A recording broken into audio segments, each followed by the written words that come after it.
নমস্কার বন্ধুরা, আপনাদের সঙ্গে আছি আমি অর্পিতা। আমার চ্যানেলে যদি নতুন হয়ে থাকেন, চ্যানেলটি অবশ্যই সাবস্ক্রাইব করে পাশে থাকবেন।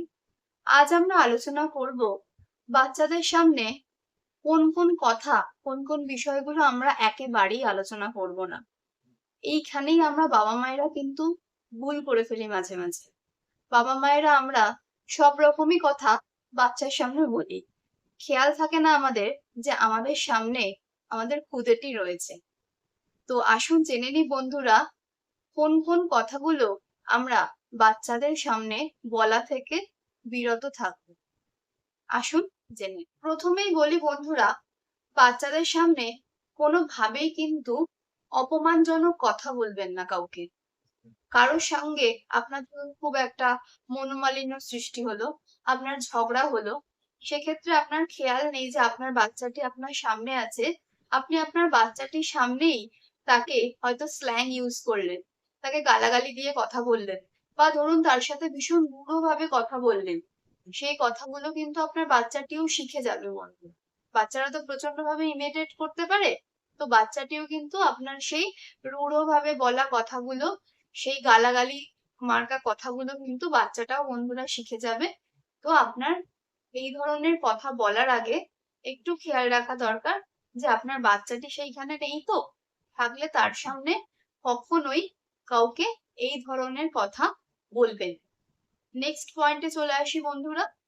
এই জিনিসটা আমরা কিন্তু ভীষণ দেখতে পাই জয়েন্ট ফ্যামিলিতে, যেখানে ধরুন বাবা মা, দাদু ঠাকুমা, কাকিমা জেঠিমা সবাই একসাথে একটা পরিবারের মধ্যে রয়েছে। তখন এক জায়গায় পরিপাটি থাকতে গেলে তো বন্ধুরা ঝগড়াঝাটি, কথা কাটাকাটি, ঠোকাঠুকি লেগেই থাকে। এটা আপনারা খুব ভালোভাবেই জানেন। তো সেই জিনিসটা যখন একসাথে একটা জয়েন্ট ফ্যামিলিতে একটা বাচ্চা বেড়ে ওঠে, তখন কিন্তু তার সামনে প্রায়শই এরকম ঝগড়াগুলো চলতে থাকে।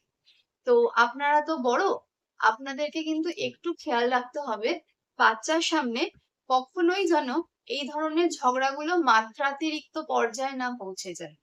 বাচ্চার সামনে কখনোই যেন ফ্যামিলির মধ্যে এই ধরনের অতিরিক্ত ঝগড়াগুলো না হয়। তাহলে কিন্তু আপনার বাচ্চাটির মধ্যেও ফ্যামিলি নিয়ে একটা নেতিবাচকতা তৈরি হবে, এবং আপনার বাচ্চাটিও নিরাপত্তাহীনতায় ভুগতে শুরু করবে, এবং তার মধ্যে এবং একটি অস্থিরতা এবং ভয় কাজ করবে বন্ধুরা। তো কখনোই বাচ্চার সামনে পরিবারের বড়রা সবাই মিলে ঝগড়াঝাটিতে লিপ্ত হবেন না। তো নেক্সট পয়েন্টে চলে আসি বন্ধুরা। শিশুর সামনে আমরা বড়রা কিন্তু অনেক সময় সমালোচনা করে থাকি। পাশের বাড়ির কে কি করলো, বা অমুক আত্মীয় কি করলো, সে কি করলো, এই ধরনের নেগেটিভ জিনিসগুলো আমরা কিন্তু বাচ্চার সামনে করতে শুরু করি। তো আপনিও যদি আপনার বাচ্চার সামনে এরকম সমালোচনা করেন, তাহলে কিন্তু এখনই সেটা বন্ধ করে দিন। মনে রাখবেন বন্ধুরা, বাচ্চার সামনে যদি আপনি সমালোচনা বা ক্রিটিসিজম করতে শুরু করেন, তাহলে কিন্তু আপনার বাচ্চাটিও সেই সেম জিনিসটা শিখে যাবে। সে কিন্তু সবসময় দোষ ধরতেই শিখবে। সে কিন্তু আর কখনো গঠনমূলক কিছু তার মধ্যে সৃষ্টি হবে না। সে সবকিছুতেই দোষ ধরবে। তাহলে এখনই বাচ্চার সামনে সমালোচনা করা বা ক্রিটিসিজম করা কিন্তু বন্ধ করুন বন্ধুরা। নেক্সট পয়েন্টে চলে আসি। আপনার শিশু ধরুন কোনো ভুল করলো। ভুল করলে আপনি কি করেন? বাচ্চাকে মারধর করেন, ভয় দেখান। এটা কিন্তু একদম ঠিক প্রসেস। আপনার বাচ্চা ভুল করবেই। বাচ্চা ভুল করবে না তো কি আপনি ভুল করবেন? বাচ্চা যদি ভুল করে, বাচ্চাকে কিন্তু সেটা ধৈর্য ধরে বোঝাতে হয়। প্রথমেই যদি আপনি আপনার বাচ্চাকে মারধর করতে থাকেন, ভয় দেখাতে থাকেন সেই ভুলটা নিয়ে, তাহলে কিন্তু বন্ধুরা বাচ্চার মধ্যে একটা ইনসিকিউরিটি তৈরি হবে। বাচ্চার মধ্যে কিন্তু একটা কনফিডেন্স লুজ করা জিনিস তৈরি হবে। সে কিন্তু আর কোনো কাজ বা কোনো কিছু করতে কনফিডেন্স পাবে না। তো বাচ্চাকে ভুল করলে বকাবকি করা বা মারধর করা থেকে বিরত থাকুন। বাচ্চাকে ধৈর্য ধরে বুঝিয়ে বলুন। নেক্সট পয়েন্টে চলে আসি। আপনাদের ফ্যামিলিতে টাকা পয়সা নিয়ে টানাটানি থাকতেই পারে। সবার অর্থনৈতিক অবস্থা সমান হয় না। যদি ফ্যামিলিতে টাকা পয়সা বা অর্থনৈতিক অবস্থা নিয়ে কিছু টালমাটাল অবস্থা চলে বা কোনো টানাটানি চলে, সেক্ষেত্রে সেই ধরনের সিচুয়েশন বাচ্চার সামনে যতটা সম্ভব কম আলোচনা করুন। বাচ্চা যদি একবার আপনার এই অর্থনৈতিক অবস্থাটা নিয়ে বুঝে যায় যে বাবা মায়ের অর্থনৈতিক অবস্থা খুব একটা ভালো নয়, সেটা কিন্তু তার মধ্যেও একটা নেগেটিভ ইম্প্যাক্ট ফেলে। সে কিন্তু তখন একটা ইনসিকিউরিটিতে ভুগতে থাকে। তো এই ধরনের অর্থনৈতিক বিষয় আশয়গুলো যতটা সম্ভব বাচ্চার সামনে কম আলোচনা করুন বন্ধুরা। নেক্সট পয়েন্টে চলে আসি। শিশুকে কখনো কিন্তু কারোর সাথে তুলনা করবেন না। ধরুন আপনারই দুটো বাচ্চা, একটা বাচ্চার সাথে আরেকটা বাচ্চার কম্প্যারিজন, বা পাড়াতে অন্যান্য বাচ্চাদের সাথে আপনার বাচ্চার কম্প্যারিজন, এই ধরনের কম্প্যারিজনটা কিন্তু একদমই শিশুরা পছন্দ করেন। শিশুকে যদি আপনি অন্য কারোর সাথে কম্পেয়ার করেন, তাহলে কিন্তু তার মধ্যে একটা আত্মসম্মান বোধে তার আঘাত লাগে। তার মধ্যে কিন্তু একটা ইনসিকিউরিটি তৈরি হয়, কনফিডেন্স লেভেলও কিন্তু তার লুজ করে। সে তাকে তার তার মতো করে বেড়ে উঠতে দিন। আপনার বাচ্চাকে আপনার বাচ্চার মতো করে বেড়ে উঠতে দিন। কারণ একটা জিনিস মনে রাখবেন বন্ধুরা, প্রত্যেক বাচ্চাই কিন্তু সেপারেট। সে তার নিজের জায়গায় কিন্তু সেরা।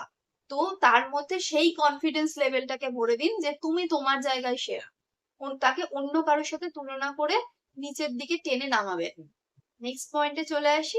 বন্ধুরা, অনেক সময় দেখেছি আমরা বাবা মায়েরা তাদের ব্যক্তিগত কথাবার্তা বা গোপন কথাবার্তা ফ্যামিলির, এগুলো কিন্তু বাচ্চার সামনেই আলোচনা করে ফেলেন। তাদের খেয়াল থাকে না তাদের বাচ্চাটি তাদের সামনে রয়েছে।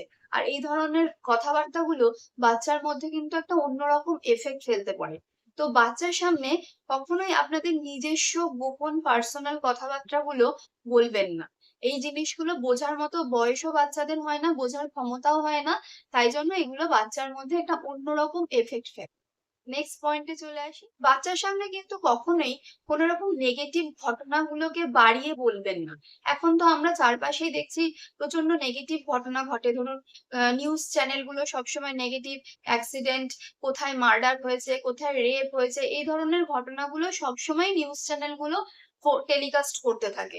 তারপরে ধরুন খবরের কাগজে আপনি পড়েছেন, চায়ের দোকানে বসে আড্ডা দিয়ে এসেছেন, বাড়িতে এসে সেই কথাগুলোই আপনি আপনার ওয়াইফকে বলছেন। তো এই ধরনের আলোচনাগুলো বাড়িতে কিন্তু অনেক সময় দেখেছি আমরা চলে, এবং বাচ্চার সামনেই চলে, নির্দ্বিধায় চলে। আমরা খেয়ালই রাখি না আমাদের খুদে বাচ্চাটি এই ধরনের নেগেটিভ ঘটনাগুলোকে নিয়ে তার মধ্যে ইমপ্রেশনটা ঠিক কিরকম হচ্ছে। একটু খেয়াল রাখবেন বন্ধুরা। বাচ্চাটির সামনে কখনোই এই ধরনের খুন, মার্ডার, রেপ, অ্যাক্সিডেন্ট, ভয়াবহ নেগেটিভ যে ঘটনাগুলো আমাদের চারপাশে এখন ঘটছে, সেই ঘটনাগুলো নিয়ে বাচ্চার সামনে কিন্তু আলোচনা একদমই করবেন না। এটা কিন্তু তাদের মধ্যে একটা প্রচন্ডভাবে নেগেটিভ ইমপ্যাক্ট ফেলে। নেক্সট পয়েন্ট চলে আসি। বাচ্চার মনে কিন্তু কখনোই ধর্ম নিয়ে নেগেটিভ কিছু কথাবার্তা বলবেন না। কারণ ধরুন বাচ্চাকে এমনটাই শেখান যে সব ধর্মের মানুষই সমান। কারণ মানুষের রক্তের রং লাল, আর সব মানুষের রক্তের রঙই কিন্তু লাল। হিন্দু বলে তার রক্তের রং আলাদা, মুসলিম বলে তার রক্তের রং আলাদা, এরকম তো কিছু হয় না।